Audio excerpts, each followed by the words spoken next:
আগামী 5 দিন দক্ষিণবঙ্গের জেলাগুলোতে আবহাওয়া কিন্তু প্রধানত শুষ্ক থাকবে, কিন্তু তাপমাত্রা যেটা চলছে খুব সিগনিফিকেন্ট চেঞ্জ নেই, রাদার ম্যাক্সিমাম টেম্পারেচার হয়তো আরো 1 ডিগ্রি বাড়বে।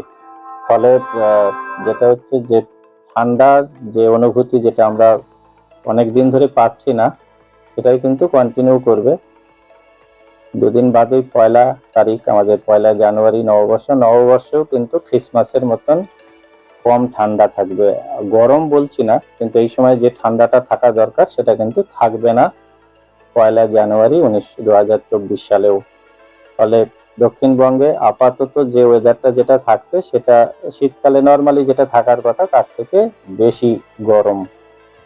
উত্তরবঙ্গের ক্ষেত্রে প্রথম 24 ঘন্টায় কালিম্পংয়ে একটু হালকা বৃষ্টির সম্ভাবনা, দার্জিলিংয়ে বৃষ্টি হালকা আর হায়ার রিচেসে একটু স্নোফলেরও সম্ভাবনা থাকছে। বাকি দিনগুলো কিন্তু মূলত শুষ্ক আবহাওয়া। এবার এটা হচ্ছে কেন, যেটা হচ্ছে সাউথ বাংলাদেশ এবং অ্যাডজয়নিং রিজিয়নের উপরে একটা ঘূর্ণাবর্ত আছে, যার ফলে কি হচ্ছে আমাদের রাজ্যে প্রচুর ইস্টার্লি উইন্ড ঢুকছে এবং ময়েশ্চার আসছে। ফলে নর্থ ওয়েস্টার্লি উইন্ডটা বাধাপ্রাপ্ত হচ্ছে। আমরা জানি আমাদের এখানে উত্তর পশ্চিম দিক থেকে যে ঠান্ডা বাতাস আসে তাতে আমাদের দেশে রাজ্যে তো ঠান্ডার নিজস্ব কোনো উপকরণ নেই। ফলে উত্তর পশ্চিম দিক থেকে ঠান্ডা হাওয়া না আসলে বা উত্তর দিক থেকে ঠান্ডা না হাওয়া আসলে আমরা ঠান্ডা পাই না। তো ন্যাচারালি যখনই আমাদের এখানে ঠান্ডাটা আইদার কোনো পশ্চিমী ঝঞ্ঝা অথবা বেতে কোনো সিস্টেম হলে বাধাপ্রাপ্ত হয়।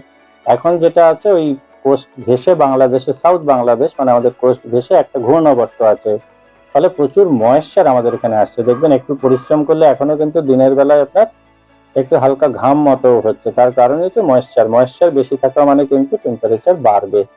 ফলে অ্যাটলিস্ট আগামী 5 দিন ইনক্লুডিং 1 জানুয়ারি খুব সিগনিফিকেন্ট চেঞ্জ নেই, যেরকম ওয়েদার আছে সেরকমই থাকবে। ঠান্ডা ফেরার এই মুহূর্তে সম্ভাবনা নেই, অন্তত আগামী 5 দিনে।